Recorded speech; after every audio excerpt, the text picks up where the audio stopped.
감사하며 기도드렸습니다. 아멘.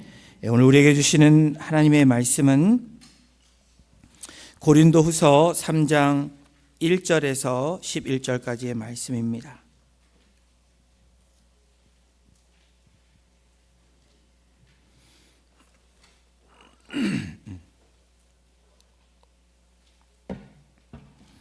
제가 갖고 있는 신약성경 288페이지에 있습니다. 우리 1절부터 11절까지 한 절씩 교독으로 봉독하고 마지막 11절은 합독하도록 하겠습니다. 제가 먼저 1절 봉독합니다. 우리가 다시 자천하기를 시작하겠느냐? 우리가 어찌 어떤 사람처럼 추천서를 너희에게 붙이거나 혹은 너희에게 받거나 할 필요가 있느냐? 너희는 우리의 편지라 우리 마음에 썼고 무사람이 알고 읽는 바라. 너희는 우리로 말미암아 나타난 그리스도의 편지니 이는 먹으로 쓴 것이 아니요 오직 살아계신 하나님의 영으로 쓴 것이며 또 돌판에 쓴 것이 아니요 오직 육의 마음판에 쓴 것이라. 우리가 그리스도로 말미암아 하나님을 향하여 이 같은 확신이 있으니 우리가 무슨 일이든지 우리에게서 난 것 같이 스스로 만족할 것이 아니니 우리의 만족은 오직 하나님으로부터 나느니라.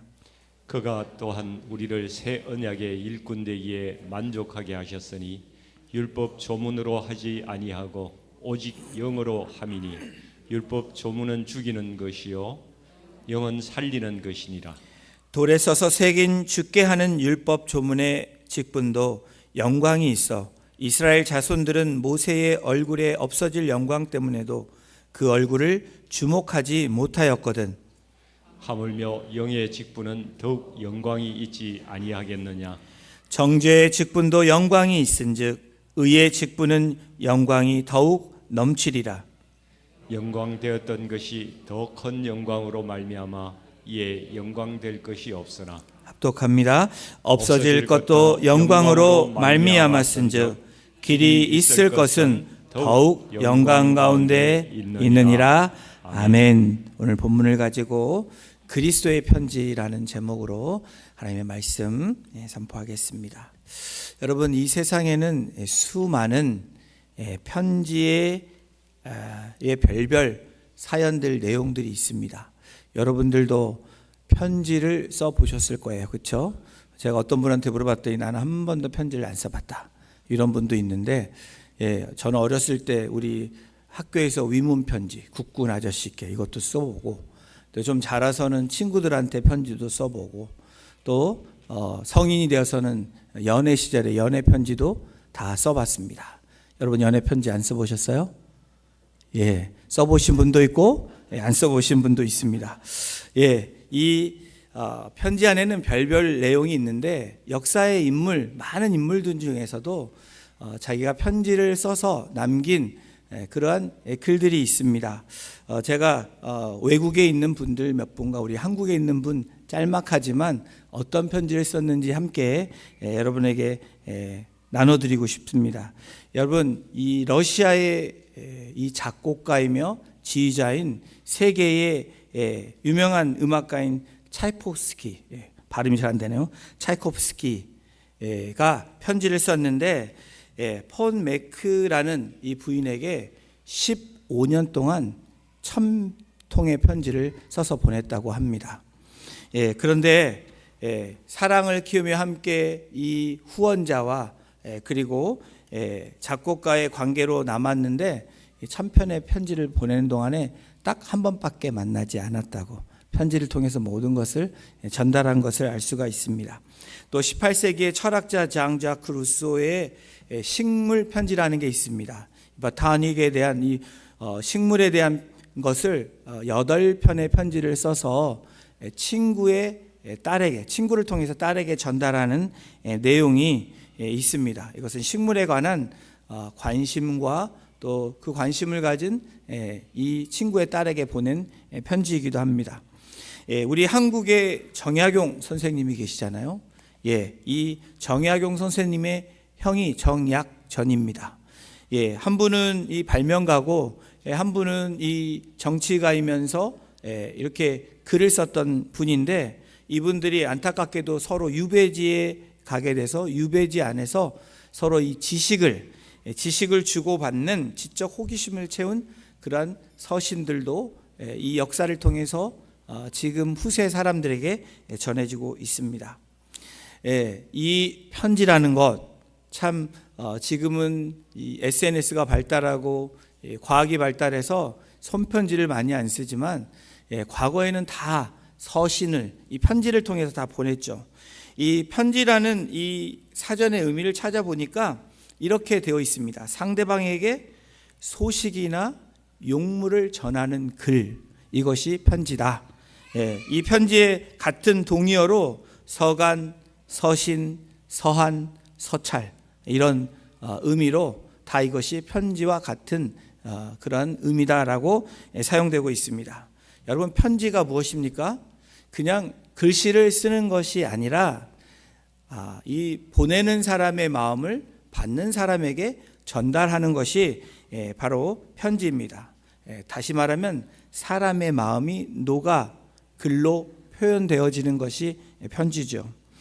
편지란 나를 대신해서 보내는 어떤 부분에서 이 글로 쓰여진 사신의 역할을 하는 것이고요. 또 자신을 표현하는 도구가 또 편지로 되어질 수 있죠. 글이 그렇잖아요. 그리고 또 사랑을 표현하는 굉장히 중요한 도구로 과거로부터 지금까지 사용되어지고 있습니다. 그런 의미에서 여러분에게 너에게 쓴다라는 천양희 시인의 이 시를 한 편 여러분들에게 소개해 드리려고 합니다. 너에게 쓴다 천양희. 꽃이 피었다고 너에게 쓰고 꽃이 졌다고 너에게 쓴다.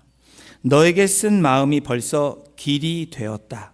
길 위에서 신발 하나 먼저 다 달았다.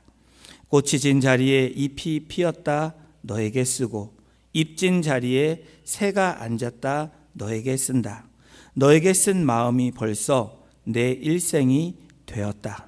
마침내는 내 생 풍화가 되었다 라는 시입니다. 좀 감정이 오십니까? 네. 오늘 저희가 읽은 본문 고린도후서 3장도 편지입니다. 두 종류의 편지를 저와 여러분들이 보게 되고 또 만나게 되는데, 조금 특이함을 찾는다면 사도 바울의 이 편지는 사도 바울이 뭐라고 말하냐면 사람이 편지다 라는 이 내용으로 이야기를 하고 있습니다. 여러분, 편지는 그 사람의 인격이 담겨져 있습니다. 또 편지는 쓰는 사람을 보여주는 표적이기도 하고 증거가 되기도 합니다. 바울은 지금 자신을 향해서 비난하고 정죄하는, 어떻게 고린도 교회가 바울을 비난했죠? 바울은 가짜다라고, 사기꾼이다라고, 정상이 아니야, 미쳤다라고 사도 바울을 비난하는 고린도 교회를 향해서 자신의 사도성을 이 편지를 통해서 쓰고 있습니다. 또 이 서신을 통해서 표현하고 있는 것이, 지난주에는 그리스도의 향기가 너희다라고 얘기하고 너희가 바로 우리의 편지다라고 이야기를 하고 있습니다. 오늘 본문은 편지로 나타내는 시작이 3장 1절입니다. 우리 3장 1절 함께 다시 읽어보도록 하겠습니다. 우리가 다시 자천하기를 시작하겠느냐? 우리가 어찌 어떤 사람처럼 추천서를 너희에게 붙이거나 혹은 너희에게 받거나 할 필요가 있느냐? 바울은 추천서에 대한 이야기를 하고 있습니다. 지금 공격받은 이유가 무엇입니까? 지금 유대에서 온 이 유대인들이 자기들이 가진 추천서를 보여주면서 어쩌면 고린도 교인들에게 나는 이런 사람이다 라고 지금 이야기하고 있는 겁니다. 이야기하고 있는 상황 가운데 사도 바울은 그런 것도 없다 라고 이 사도 바울을 비난하기 시작하면서 교회와 성도들이 흔들리기 시작한 겁니다. 이 초대교회의 이 사람들은 자신이 누구인지를 삶으로 보여준 사람이 아니라 어떤 페이퍼를 통해서 증서를 통해서 내가 이런 사람이야 라고 보여주는 형식주의 유대인들을 통해서 지금 교회가 어려움을 경험하고 있는 겁니다. 또 다른 면으로 이렇게 추천서가, 이 보증서가 필요했던 이 초대교회의 중요한 이 도구로 사용됐던 이유가 사도들을 통해서, 제자들을 통해서 한 번도 만나보지 못한 그런 사람들을 만날 때에 이 추천서가 굉장히 유효했다라는 겁니다. 유용하게 사용되어졌습니다. 사도행전 18장 27절에 아볼로가 그러한 모습으로 기록되어 있는데, 아볼로가 아가야로 건너가고자 할 때에 이 서신을 써줍니다. 뭐라고 씁니까? 제자들에게 편지를 써 영접하라 하라고 추천서를 써준 겁니다. 그랬더니 은혜로 말미암아 믿은 자들에게 많은 유익을 주었다. 다시 말하면 이 추천서가 이 한 사람을 증명했던 그러한 걸로 쓰여졌다라는 거예요. 여러분 잘 아는 성경이 가장 짧은 책이 뭐죠? 빌레몬서입니다. 딱 1장으로 되어 있어요. 빌레몬서는 바울이 동역자인 빌레몬에게 보낸 서신입니다. 편지죠. 그런데 그 내용이 어떤 내용이냐면 이 회심에서 돌아왔던 종이었던 이 오네시모라는 빌레몬의 종, 빌레몬은 집에서 종으로 지냈다가 빌레몬의 물건을 훔쳐가지고 도망갔던 빌레몬에게는 참으로 나쁜 종입니다. 마음에 좋은 인상이 없습니다. 그런데 사도 바울을 통해서 회심함으로 이 오네시모가 바울의 제자가 되고 또 동역자가 되었던, 그래서 빌레몬에게 이 오네시모를 추천하는 글이 바로 이 빌레몬서라고 생각하시면 됩니다. 여러분 지금 고린도 교회에서 일어나고 있는 바울을 향한 사도성을 공격하는 것, 이 일로 인해서 사도 바울은 굉장히 어려운 시간들을 보내고 있습니다. 그런 이 상황에서 그렇게 이야기하는 소리를 들은 사도 바울이 3장 1절에 뭐라고 얘기하냐면, 나도 그런 추천서를 받아야 되냐, 그렇게 지금 질문하고 의문하고 편지로 시작하고 있는 겁니다. 그러면서 2절에 다음과 같이 말합니다. 고린도 후서 3장 2절 우리 함께 읽겠습니다. 너희는 우리의 편지라 우리 마음에 썼고 뭇 사람이 알고 읽는 바라. 추천서를 받아야 되냐 말아야 되냐라고 질문하면서 2절에 사도 바울이 뭐라고 얘기냐면 너희는 우리의 편지라. 갑자기 추천서 얘기가 나오는데, 보증서 얘기가 나오는데 사도 바울이 2절에 너희는 우리의 편지다 라고 이야기를 하는 겁니다. 다름 아닌 고린도 교회 성도들 향해서 자신을 비난하는 바울은 너희가 근데 우리의 편지야 라고 지금 이야기하고 있는 겁니다. 복음 전도 사역을 행함으로, 복음을 전함으로 너희가 바로 나의 열매다, 너희가 나의 보증이 되고 너희가 나의 이야기며 너희가 나의 인격이며 나의 편지다라고 사도 바울은 지금 이 서신을 통해서 증명하고 있고 지금 확증하고 있는 것입니다.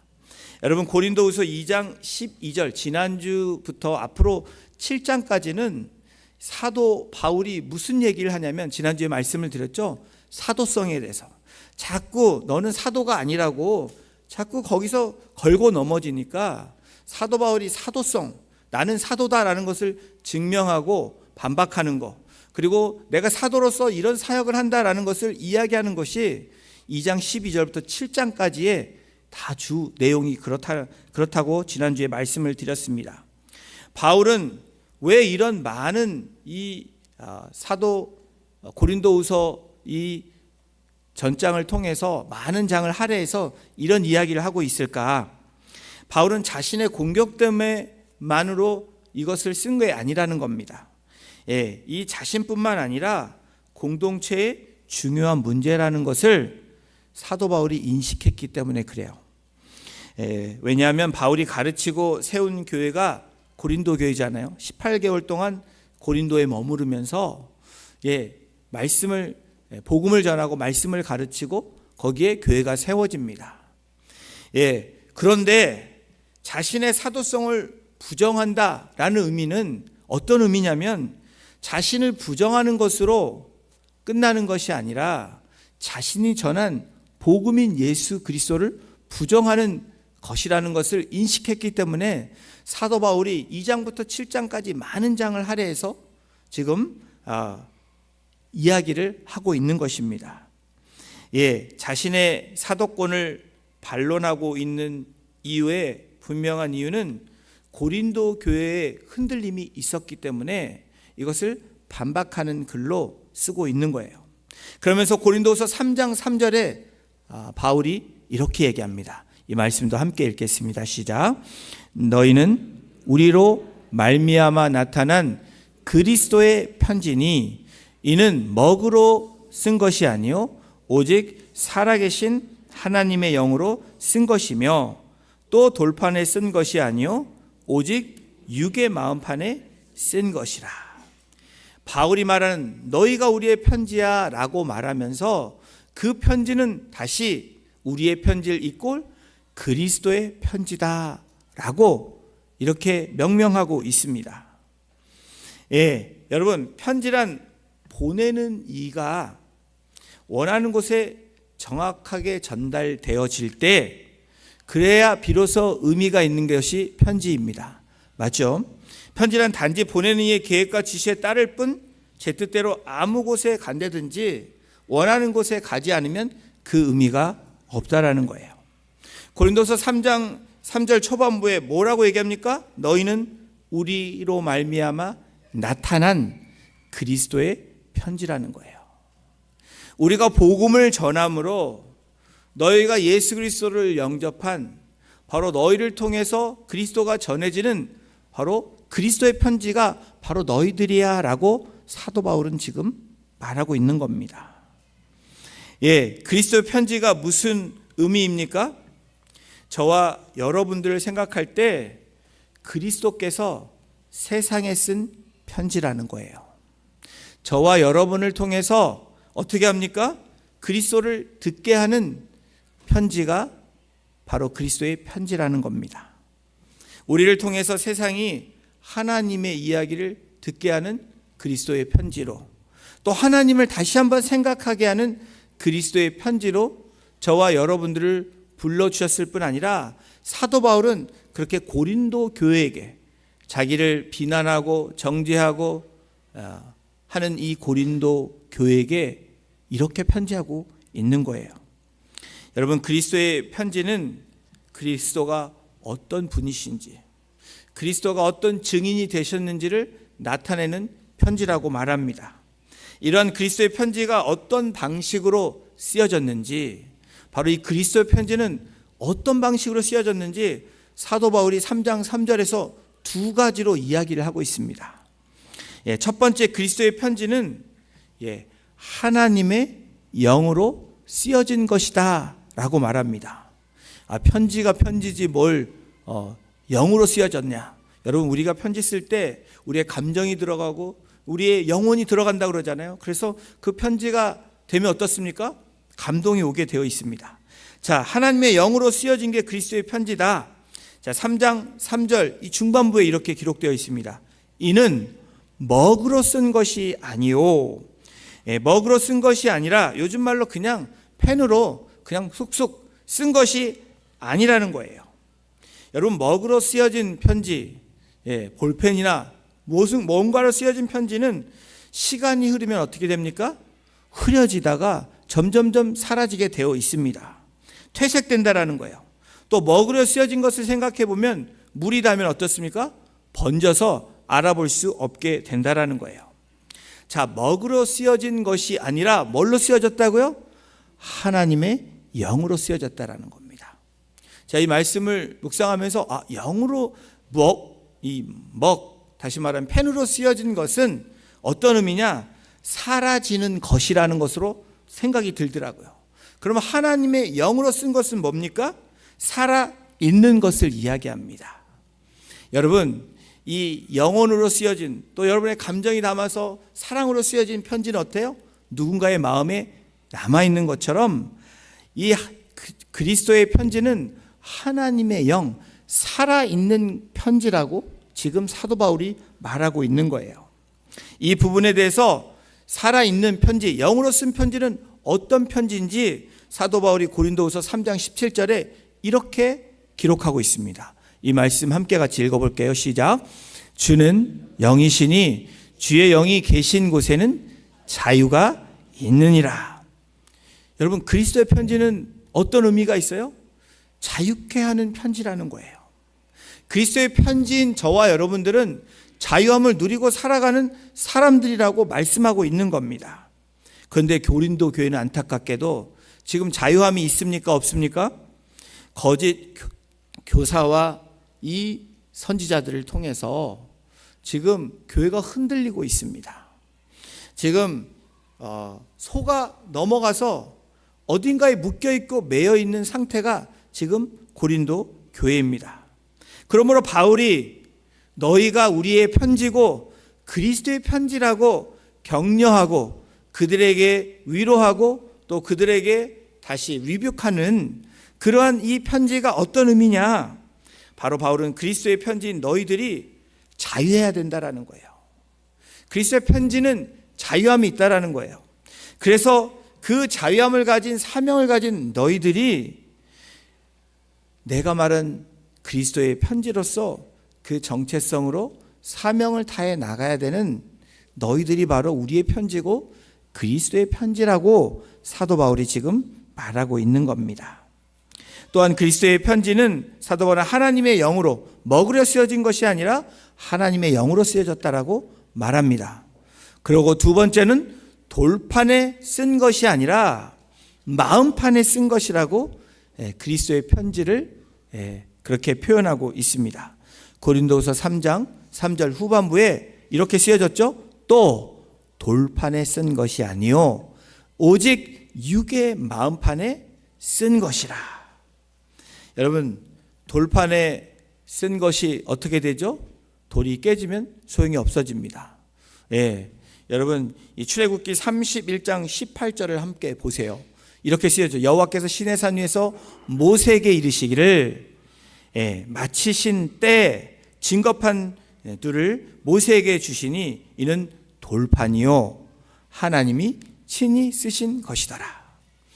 하나님이 친히 쓰셨지만 이 돌판도 모세가 내려와서 집어 던져가지고 깨지는 그러한 일들을 우리가 성경을 통해서 보게 되죠. 모세의 편지는 돌판에 쓰여진 율법이 담긴 편지입니다. 우리 알죠? 10계명을 하나님이 모세에게 주셨죠. 그리고 모세를 통해서 하나님의 편지인 이 율법을 주셨습니다. 그래서 이스라엘들은 도덕법, 종교법, 이 시민법을 만들어서 어떻게 합니까? 세부적인 조항들을 먹으로 써서 사용했다라는 거예요. 돌판으로 받아서 글로 써서 사람들에게 613개의 조항들을 이스라엘 구약에 살았던 또 예수님 당시에도 그 율법을 중요시하는 이 종교 지도자들이 그것을 가르치고 서기관들이 가르치고 선포하고 그렇게 살았다는 거예요. 근데 여러분 보시면 이 중에서 248개는 뭡니까? 두하라는 거예요. 지키라 라는 종목이고요. 365개, 1년 365일 365개는 do not, 하지 말라라는 조항입니다. 여러분 이 조항은 보세요. 예레미야 31장 32절에 보면 이렇게 되어 있습니다.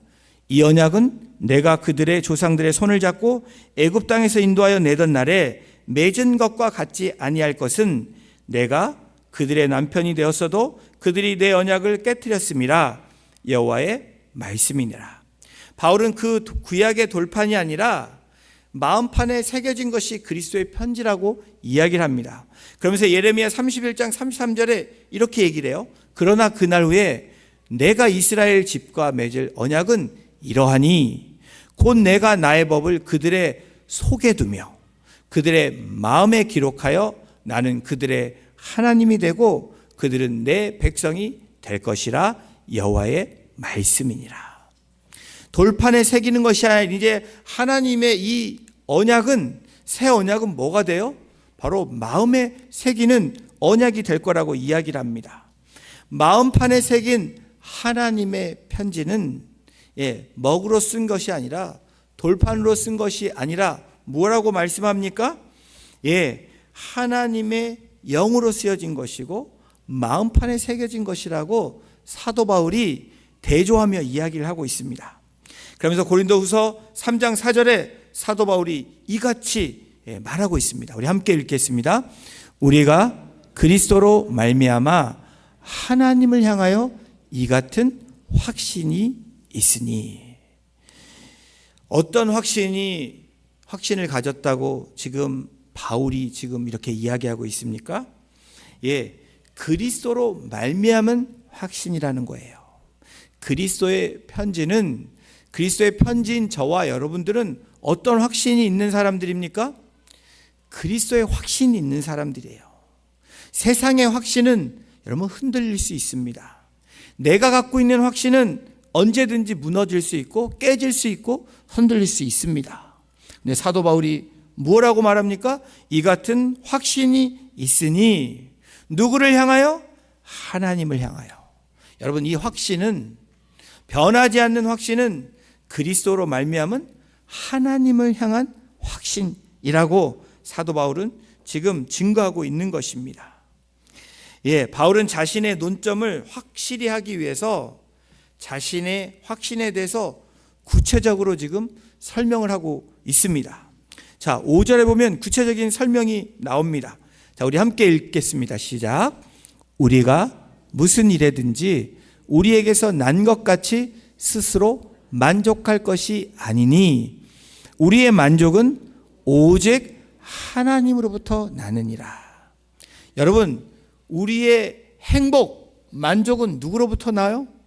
하나님으로부터 난다고 사도 바울은 지금 주장하고 있는 겁니다. 사도 바울은 지금 오늘을 사는 저와 여러분들에게 선포하고 있어요. 이 만족이라는 단어를 자격이라는 단어로 바꿔도 우리의 부르심, 바로 우리의 자격은 오직 하나님으로부터 나느니라. 우리가 무슨 일에든지 우리에게서 난 것 같이 스스로 만족할 것이 아니라는 거예요. 우리의 자격이 우리 스스로 주어진 게 아니라고. 그리스도의 편지인 너희들, 고린도 교회 성도와 너희들은 그렇다라고 지금 본인이 전한 복음의 확신을 가지고 지금 이렇게 논증하고 있는 것입니다. 여러분, 편지의 만족은 편지 자체에 있지 않습니다. 글 자체에 있는 것이 아니라 아무리 좋은 편지로, 아무리 좋은 종이에 써서 여러분 갖고 있을지라도 수신자에게 전달되지 않으면 그 마음이 전달되지 않는 편지의 의미가 사라집니다. 제가 한번 저의 이 편지의 내용을 과거에 한번 얘기한 적이 있죠. 제 아내가 선교를 떠났습니다. 한번 데이트 시절이에요. 브라질 아마존으로 선교를 갔었는데 제가 한번 얘기했죠. 제가 그 한 달 정도 갔는데 매일매일 편지를 썼습니다. 붙일 수가 없잖아요. 그래서 제가 그거를 계속 모아뒀습니다. 그런데 전달하지는 않았어요. 제 마음이 전달되었을까요? 안 됐을까요? 아무리 뭔가를 써도 전달되지 않는 것은 편지의 의미가 없다라는 겁니다. 편지는 내 생각과 내 마음을 글로 써서 보내는 것이 편지라고 했죠. 바로 지금 그러한 의미가 여기에 있습니다. 스스로 만족하는 것, 바로 이 그리스도의 편지는 하나님으로부터 와서 하나님을 통해서, 그리스도를 통해서 보내줘야 되는 것이 바로 그리스도의 편지다라고 말하고 있는 거예요. 그러면서 고린도서 3장 6절에 이런 이야기를 합니다. 우리 함께 읽겠습니다. 그가 또한 우리를 새 언약의 일꾼 되기에 만족하게 하셨으니 율법 조문으로 하지 아니하고 오직 영으로 함이니 율법 조문은 죽이는 것이요 영은 살리는 것이니라. 바울은 자신을 비롯한 일단의 사도들이 지니는 만족함의 기원을 하나님으로 고백하고 있습니다. 그러면서 이어서 6절에서는 그 하나님께서 그들을 새 언약의 일꾼으로 어떻게 했어요? 삼으셨다고 천명하고 있습니다. 여러분, 이 새로운이라는 new라는 이 새로운 단어, 이 헬라어는 두 가지로 쓰여지고 있는데요. 카이노스라는 단어와 네오스라는 단어로 쓰여지고 있습니다. 헬라어 두 단어가 새롭다라는 단어예요. 그래서 새롭다라는 이 단어 안에는 새로운, 신선한, 낡지 않는, 최근에 이런 의미가 new라는 이 두 단어 안에 있습니다. 그런데 두 단어가 각기 새롭다는 말에 따로 쓰여지고 있다라는 거예요. 예, 이 카이노스는 이전부터 있었는데 존재가 바뀌어지는 것을 카이노스라는 단어를 사용해서 새롭다라는 이런 단어로 쓰였고요. 이 네오스라는 단어는 이전에 존재하지 않았던 것이, 이전에 없었던 것이 new, 새롭게 만들어진 것을 이야기합니다. 자, 고린도서 5장 17절, 우리가 암송하는 말씀이고 잘 아는 말씀이죠. 누구든지 그리스도 안에 있으면 새로운 피조물이라.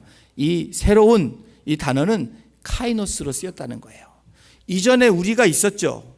그런데 그리스도로 말미암아 어떻게 돼요? 리뉴 되었다는 거예요. 새롭게 되었다. 이게 카이노스라는 거예요. 자, 네오스라는 단어는 마가복음 2장 20절, 더 다른 구절에도 많이 있지만 여러분이 쉽게 알 수 있는 오직 새 포도주는, 이 새 포도주는 뭐예요?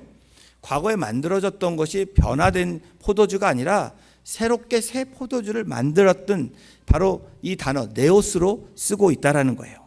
새로운, 이 새라는 이 단어가 같은 단어지만 다르게 쓰여지고 있는 것을 우리가 보게 됩니다. 이 의미를 보면서 새 언약, 이 3장 6절에 새롭다, 그 다음에 중요한 언약이라는 것이 있습니다. 구약에서 말하는 이 언약이 있죠. 이 언약은 어떤 언약입니까? 짐승의 피를 흘려서 속죄가 이루어지는 이 언약이 있습니다. 그것을 옛 언약이라고 그래요. 죄송합니다. 이 언약이라는 이 헬라어 단어도 원어를 보면 어떤 뜻이냐면 마지막 유언이라는 단어가 이 디아데케라는 이 헬라어 언약이라는 것을 썼어요. 이 언약이 왜 마지막 유언이냐? 왜 이 유언이 그렇게 쓰여졌냐? 여러분, 유언의 의미가 무엇입니까? 유언자가 살아있으면 이 유언은 valid하지 않는다는 거예요. 맞죠? 유언장은 그 유언자가 죽어야지 그 유언장이 발효가 되고 효력이 있는 것입니다. 다시 말하면 여러분, 이 유언이란 항상 죽음이랑 함께 동반되어져야 그것이 이루어진다라는 거예요.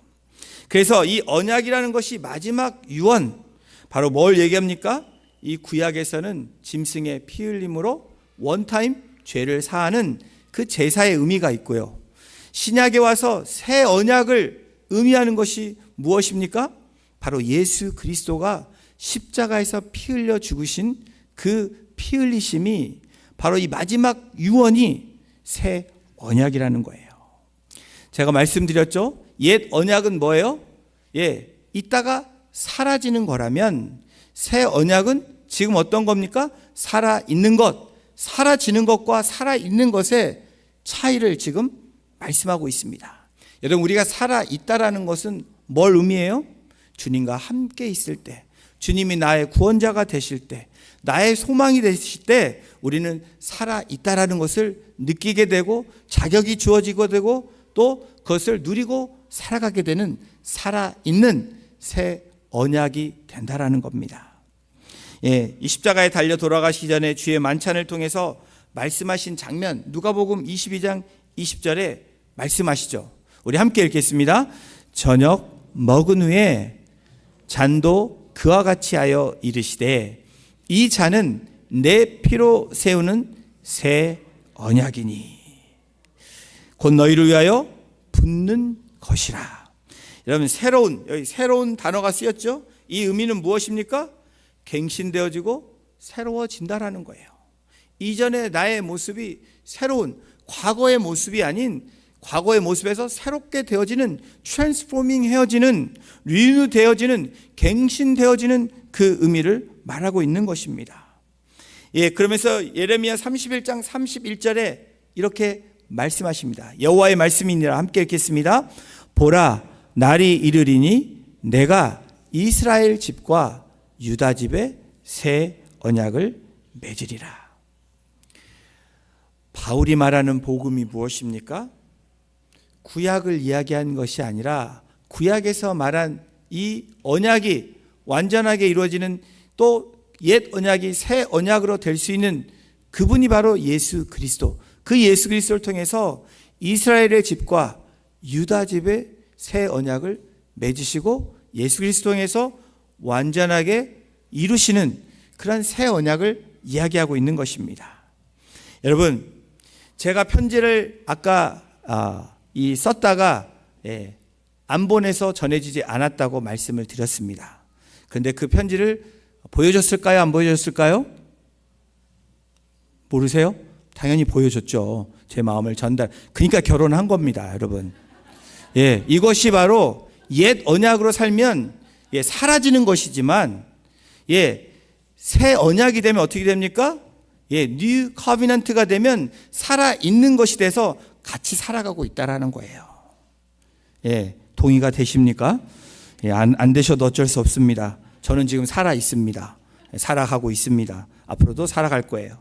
여러분, 이 새 언약과 옛 언약을 이야기하고 있는 것, 바로 무엇을 얘기합니까? 새 언약은 영원한 생명으로 가는 유일한 길임을 사도 바울은 고린도 교회에게, 지금 흔들리고 있는 고린도 교회에게 지금 선포하고 있는 겁니다. 확증해서 증거하고 있는 것입니다. 오늘 우리들에게도 지난주에는 그리스도의 향기라고 명명해주고 우리를 그런 정체성을 가진 사람이라고 말했다면, 오늘은 편지인데 그냥 편지가 아니라 살아있는 새 언약인 그리스도의 편지라고 오늘 말씀하고 있는 거예요. 그러면서 7절에서 11절까지 그 구절구절 설명하지는 못하지만, 바로 바울이 옛 언약과 새 언약을 대조해서 옛 언약은 이렇고 새 언약은 이렇다라는 것을 제가 짧게 정리해서 말씀을 드리려고 합니다. 구약에 말하는 옛 언약은 죽게 하고 정죄하는 것이라는 거예요. 그것을 뭐라고 했습니까? 돌에 새긴 것, 먹으로 쓴 것이라고 이야기하고 있지 않습니까? 그것은 사라지는 것이라는 거예요. 이 율법을 주었지만 그 율법은 어때요? 정죄하게 돼 있어요. 죄를 지으면 그 율법을 들이밀어서 정죄가 되게 되고, 그것을 통해서 죄가 드러나면 죽게 되어 있는 것이 율법서라면, 그리고 없어질 영광이라면, 지금 7절에서 11절까지 사도 바울이 새 언약을 통해서 뭐라고 얘기하고 있습니까? 의롭게 한다라는 거예요.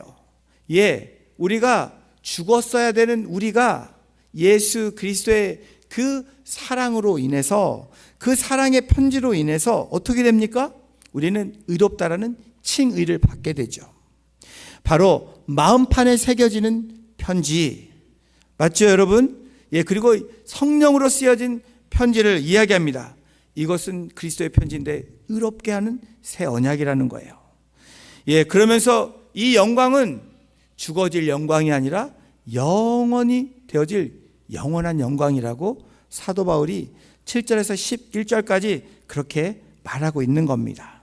사랑하는 성도 여러분, 하나님은 영적으로 신령한 편지인 바로 마음판에 새기고 영으로 쓰여진 그리스도의 편지를 예수 그리스도를 통해서, 사도 바울을 통해서 고린도 교회뿐 아니라 우리에게 너희가 우리의 편지야, 너희는 그리스도의 편지야 라고 오늘 우리들에게 들려주시고 말씀하고 있는 거예요. 바로 이 편지를 받은 사람들이 고린도 성도였다면, 오늘 이 그리스도의 편지를 또한 우리에게 전달하고 있는 겁니다. 우리가 받은 그리스도의 편지는 또한 우리 안에 머물러 있는 것이 아니라 다른 사람에게 전해야 되는 그 편지라는 것, 그래서 우리가 향기이고 편지가 돼서 전달자로 다시 한번 우리가 나아가는 것이 바로 우리를 부르시는 하나님의 부르심이라는 겁니다. 또 우리가 해야 되는 딜리버리의 역할은 우리의 책임이라는 거예요. 받은 자로 또는 전달해야 하는 자로 나아가는 우리 성도님들 한 분 한 분 되시기를 주님의 이름으로 축원합니다. 여러분들은 그리스도의 향기이시고 그리스도의 편지예요. 그래서 우리 이 편지가 향기로운 모습을 나타내고 편지로서 그 사랑을 전해야 되면 우리의 삶을 어떻게 해야 되는지 저와 여러분들이 잘 알아야 되는 거예요. 돌에 새긴 것으로 하는 것이 아니라 마음판에 새긴 것으로, 영으로 새긴 것을 전달할 수 있는 그런 축복의 통로, 복음의 통로, 믿음의 통로, 사랑의 통로가 되시는 우리 성도님들 한 분 한 분 되시기를 주님의 이름으로 축원합니다. 기도하시겠습니다. 하나님,